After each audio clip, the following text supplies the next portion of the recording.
Episode 10 के starting में chairman को देखते जो स्टेज पर आती है, बताती है कि इस कंपनी की स्टार्टिंग मैंने कैसे की थी। पास में हांगू होता है, इसके पास कॉल आती है, बता दिया जाता है कि ब्यूटी स्टोर के लोग यहाँ पर आ रहे हैं। वूजू को इस बारे में पता चलता है। जिनकी ओंग वूजू को देखी जा रही थी। मी यॉन इसे कहती है कि तुम दिन ब दिन क्यूट होते जा रही हो, क्या तुम्हारा कोई बॉयफ्रेंड है? लेकिन वो मना करती है। मी यॉन कहती है कि मेरा बेटा सिंगल है। योंगसू अपनी मॉम को चुप होने के लिए कहता है। वो जो मेरी को इशारा करता है और बाहर आने के लिए कह रहा था।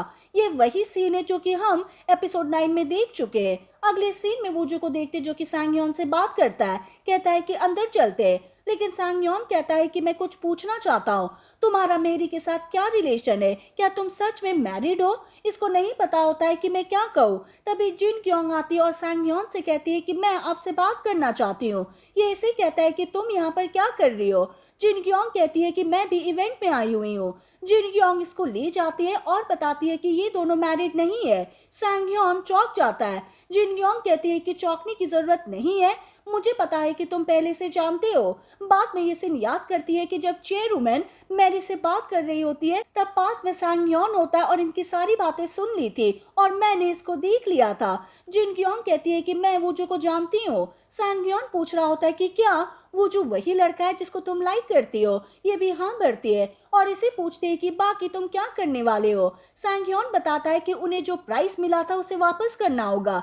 जिनक्योंग कहती है कि ठीक है, मेरे पास भी कुछ है जो तुम्हें देखना चाहिए। हालांकि पहले यहाँ पर ये सीन याद करती है कि मैं सांगयोन से मिलने के लिए आई थी। इसने पहले मुझे जो ड्रेस दिए थे मैं उन्हें रिटर्न करना चाहती थी, लेकिन तभी मैंने देखा कि यहाँ पर मेयर इन दोनों से बात कर रहा था। ये बातें वही होती है कि तुम मुझे टाउन हाउस दे दो और मैं तुम्हें तुम्हारे न्यू स्टोर के लिए परमिट दिलवा दूंगा। हालांकि ये सब बातें डैशबोर्ड के कैमरा में रिकॉर्ड हो जाती है। सांगयोन वीडियो को देख रहा होता है और इसे कहता है कि क्या तुम मुझे ब्लैकमेल कर रही हो?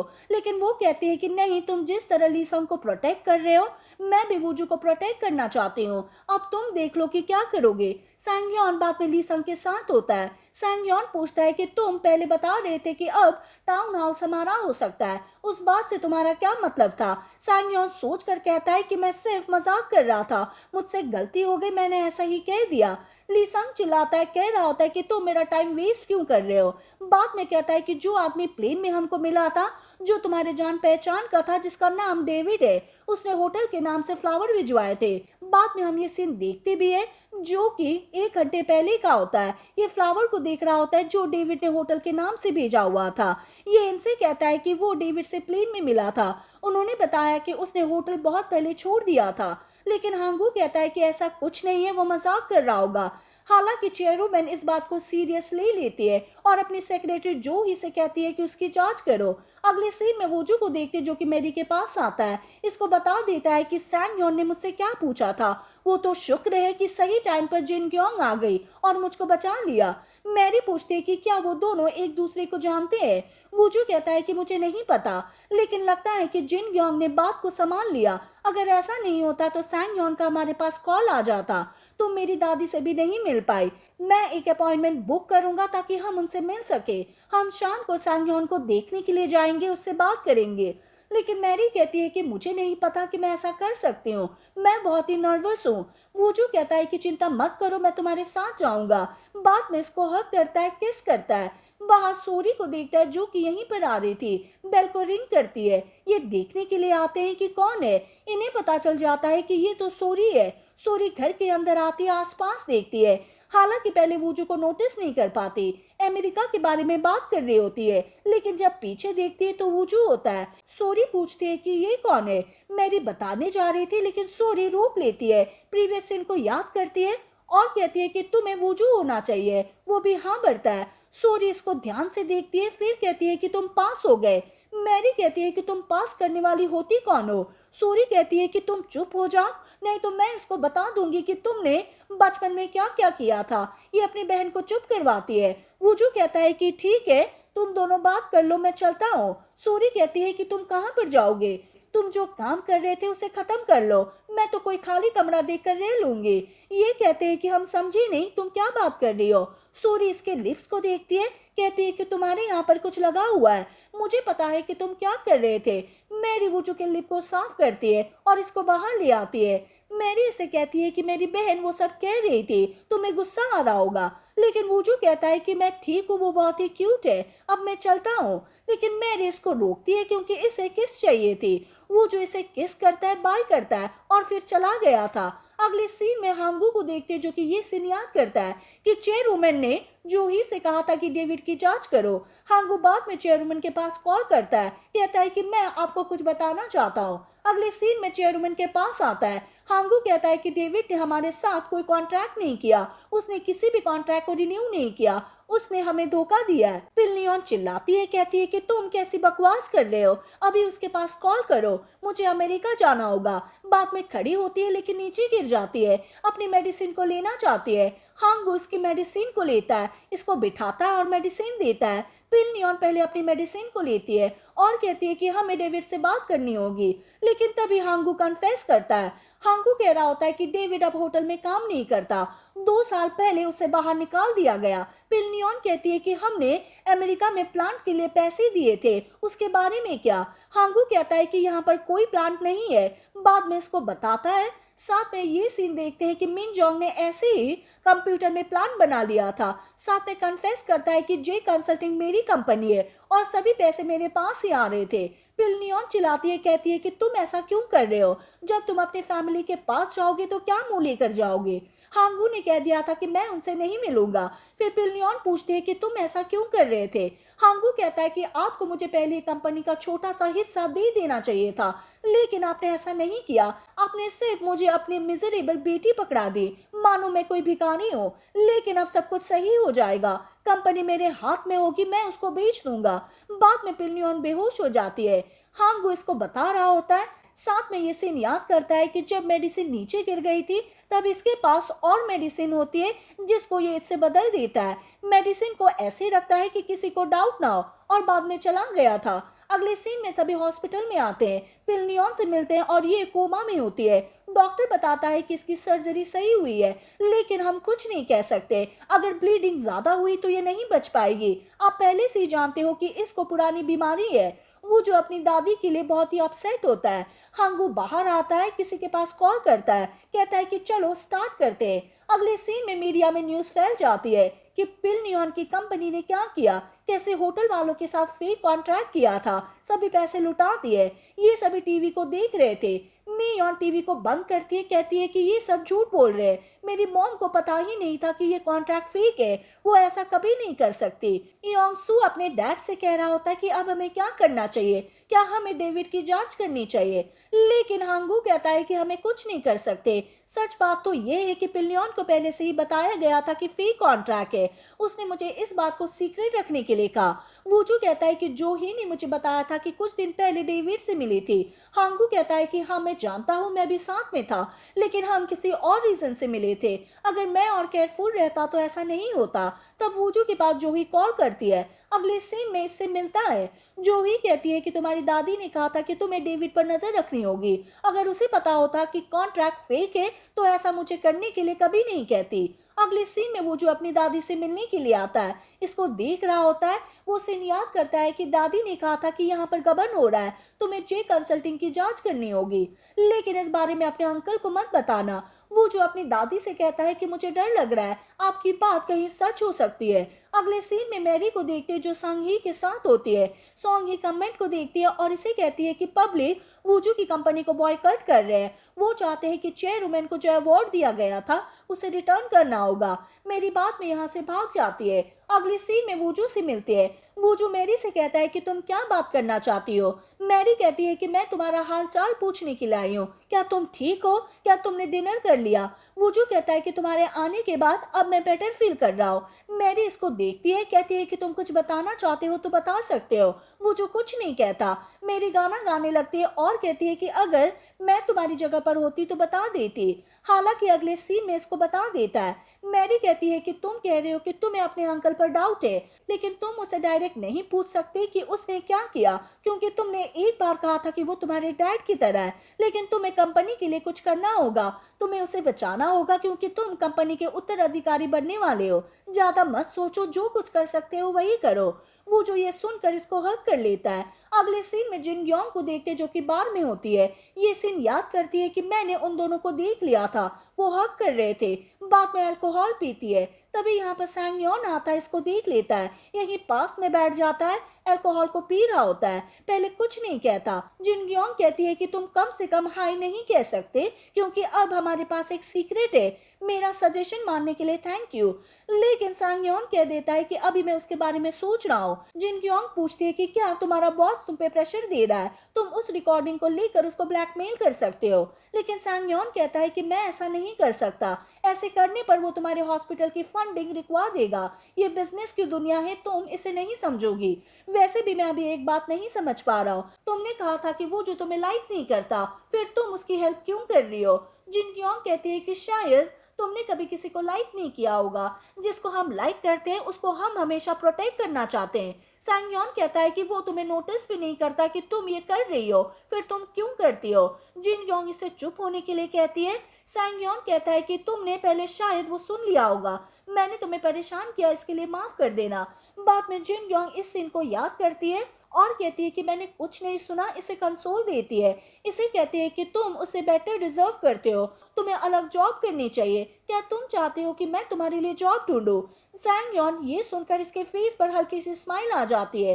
अगले सीन में मिनजॉन्ग को देखते हैं जो कि कोरिया आ गई है। अगले सीन में घर पर होती है, हांगू से बात करते हैं। हांगू एक डॉक्यूमेंट को दिखाता है, कह रहा होता है कि अब तुम एक अमेरिकन इन्वेस्टर हो और तुम्हारा नाम सिल्विया होगा। इस कंपनी ने बेकरी में काफी पैसे इन्वेस्ट किया है जो कि बहुत ही ज्यादा है, लेकिन तुम्हें पैसा नहीं लेना है, तुम्हें कंपनी को लेना होगा।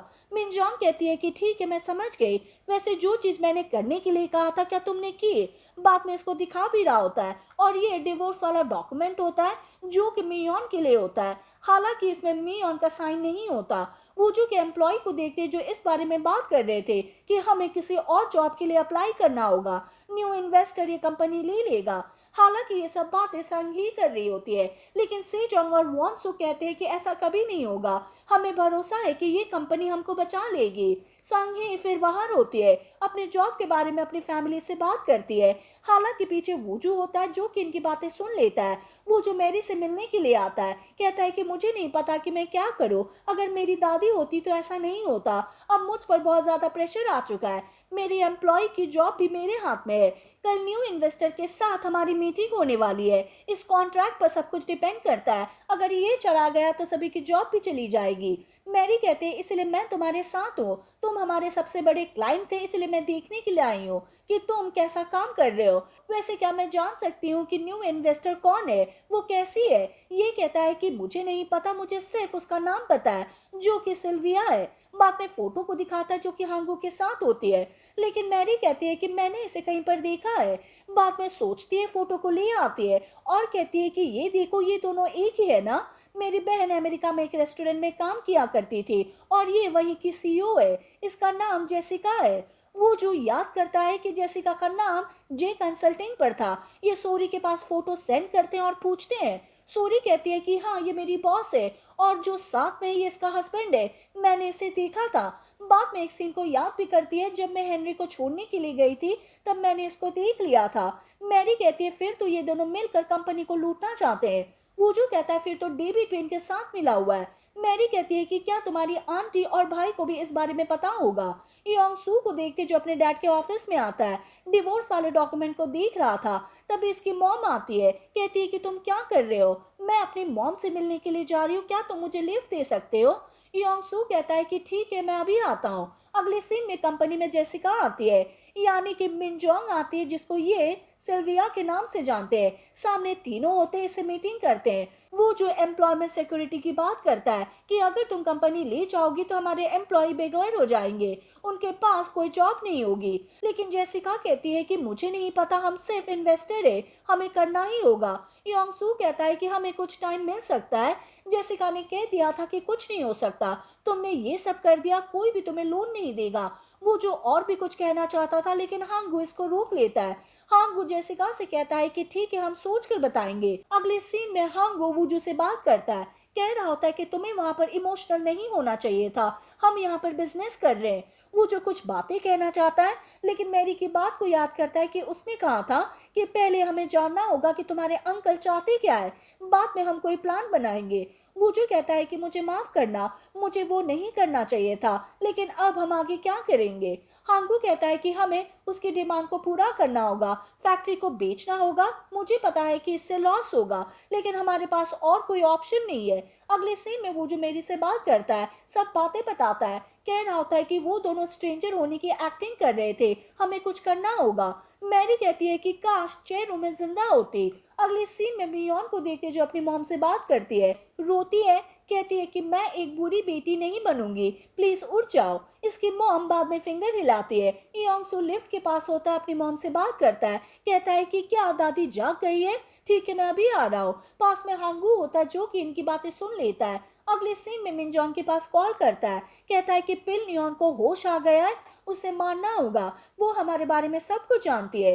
अगले सीन में रात को पिल नियॉन को मारने के लिए आती है, इसको देख रही होती है, पॉइजन देने वाली थी, लेकिन ऐसा नहीं होता। पिल नियॉन उड़ जाती है, इसको मारती है। तभी यहाँ पर वूजू भी आ जाता है, इसको पकड़ता है। अगले सीन में पुलिस यहाँ पर आती है, इसको अरेस्ट कर लेती है। हालांकि हमको यही पता चलता है कि पिल नियॉन नहीं होती है, ये तो कोई लेडी पुलिस वाली होती है। वो जो याद करता है कि हमने क्या प्लान किया था, जब मैंने ने ये कहा था कि अगर चेयरमैन जिंदा होती तो अच्छा होता।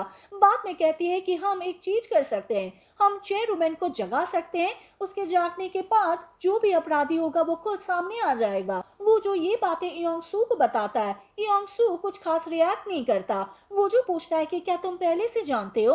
इयोंग-सू कहता है कि मुझे डाउट तो हो गया था कि मेरे डैड की कोई गर्लफ्रेंड है जो कि अमेरिका में है, हालांकि मुझे ये नहीं पता था कि वो जेसिका है। वूजू कहता है कि एक और प्रॉब्लम है, वो दोनों मिलकर कंपनी को बेचना चाहते हैं। योंग-सू कहता है कि हमारे पास एविडेंस नहीं है। वूजू कह रहा होता है कि इसलिए मैं तुमसे काम करवा रहा हूँ। योंग-सू कहता है कि ठीक है, मुझे क्या करना होगा। अगले सीन में जानबूझकर अपनी मॉम से बात करता है, कहता है ठीक है दादी जाग गई है, ठीक है मैं अभी आता हूँ। और ये बातें हांगू ने सुन ली थी। आगे हम जानते हैं कि क्या हुआ था। मिनजोंग को पुलिस ले जाती है। मैरी कहती है कि हांगू नहीं आया। वूजू कहता है कि कोई बात नहीं, ये तो स्टार्ट है, जब पुलिस वाले इसकी जांच करेंगे तो ये बता देगी कि हांगू ने क्या किया, वो भी इन सब में इन्वॉल्व है। मैरी कहती है ठीक है, आज हमने अच्छा काम किया, चलो खाना खाने के लिए चलते हैं। अगले सीन में मीडिया वाले बताते हैं कि बेकरी वाले इनोसेंट है, उसने कुछ नहीं किया। पुलिस का मानना है कि वो खुद विक्टिम है, उन्हें पता ही नहीं था कि कॉन्ट्रैक्ट फेक है। न्यू इन्वेस्टर सिल्विया ने चेयरमैन को मारना चाहा। सांघी वूजू से अपनी अलग जॉब के बारे में बात करती है, लेकिन तभी यहाँ पर सी जंग और वॉन्सूक आ जाते हैं। ये इनको देखती है, दोनों कहते हैं कि तुम देशद्रोही हो। सांघी इनकी बात को बीच में ही काटती है और कहती है कि लगे रहो, हमें कड़ी मेहनत करनी होगी। पुलिस वाला वूजू के पास कॉल करता है, कहता है कि हमने इसके फोन की जांच की, ये डेविड के साथ मिली हुई थी, लेकिन हांगू के साथ कोई रिलेशन नहीं है, जैसा कि तुमने पहले बताया था। सॉरी, हेनरी के साथ होती इसको खाना खिला रही थी। ये खिलौने को दूर रखने के लिए कहती है, लेकिन हेनरी कह रहा होता है कि ये भी साथ में खाना खाएगा, ये हमेशा मेरे पास ही रहता है। मिनजोंग से मिलने के लिए हांगू आता है। मिनजोंग कहती है कि हेनरी की देखरेख रेस्टोरेंट के मैनेजर कर रही है, जब ये सब खत्म हो जाएगा तब हेनरी को लेकर अमेरिका में चली जाना। हांगू कहता है कि चिंता मत करो, मैं तुम्हें जल्दी बाहर निकाल लूंगा। वैसे तुम्हारे पास कोई प्रूफ तो नहीं है कि हम मिले हुए थे। ये मना करती है और कहती है कि मैंने फोन को पहले ही फेंक दिया था और सर्वर को डिस्ट्रॉय कर दिया। हांगू अपने ऑफिस में आता है, पहले से यहाँ पर वूजू होता है। वूजू कहता है कि तुम कहाँ पर गए थे? हांगू कहता है कि मीटिंग में गया था। वूजू कह देता है कि मिनजंग के साथ। मुझे पता है कि आपका और मिनजंग का क्या रिलेशन है, आपका एक बेटा भी है, मैं ये भी एक्सपोज कर दूंगा कि आप कंपनी को बेचना चाहते थे। हांगू इसको रोकता है, कह रहा होता है कि मिनजंग ने मुझे ब्लैकमेल किया था, मुझे तो ये भी नहीं पता था कि हेनरी मेरा बेटा है, मैंने सिर्फ जे कंसल्टिंग में गमन किया है और किसी भी चीज में मेरा कोई हाथ नहीं है। अगले सीन में योंगसू से बात करता है और ये सब बातें बताता है। योंगसू कहता है कि मुझे लगता है कि वो झूठ बोल रहा है, एक पेन ड्राइव को देता है, कह रहा होता है कि शायद इसमें कुछ मिल जाए। बाद में इसको चेक करता है, लेकिन इसमें कुछ खास नहीं होता। ये मिनजंग से मिलने के लिए आता है, कहता है कि मुझे पता है कि तुम्हारा और हांगू का क्या रिलेशन है, मेरी दादी को मारे बिना तुम कंपनी ले सकती थी, तुमने उसे मारना क्यों चाहा? शायद वो तुम्हारे और हांगू के बारे में पहले से जानती होगी, तुम्हें लगता है कि हांगू तुम्हें बचाएगा, लेकिन ऐसा नहीं है, उसका प्रॉमिस झूठा है। बाद में रिकॉर्डिंग को ऑन करता है, जहां उसने बताया था कि मुझे ब्लैकमेल कर रही है, मेरा उससे कोई मतलब नहीं है। वो जो जाने लगता है, मिनजोंग इसको रोकती है, कहती है कि ठीक है, मैं तुम्हें बता दूंगी कि उसके खिलाफ एविडेंस कहाँ पर है, लेकिन तुम मुझे प्रॉमिस करो कि तुम हेनरी को प्रोटेक्ट करोगे। वो जो प्रॉमिस कर देता है। अगले सीन में हांगू को देखते जो कि ये सीन को याद कर रहा था कि मैंने मिनजंग से बात की थी। उसने कहा था कि तुम्हें क्या लगता है कि तुम बच सकते हो। मैंने चाहे सर्वर को डिस्ट्रॉय कर दिया हो, लेकिन एविडेंस अभी भी मेरे पास है। ये कुछ सोचता है, बाद में अपने घर पर आता है, एविडेंस को ढूंढ रहा होता है।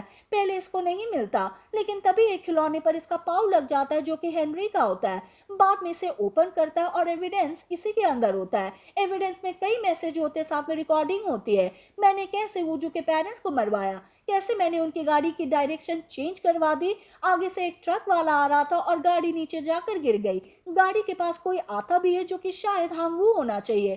किसी को मैसेज करता है और कहता है कि मैंने इनको मार दिया। प्रेजेंट में एविडेंस लेकर जा रहा होता है, लेकिन तभी सामने वोजू आ जाता है जो कि इससे पूछ रहा होता है कि क्या तुमने मेरे पेरेंट्स को मारा है। हांगू कुछ नहीं कहता और इसी के साथ ये एपिसोड खत्म हो जाता है। हम मिलेंगे नेक्स्ट वीडियो के साथ। Thank you for watching.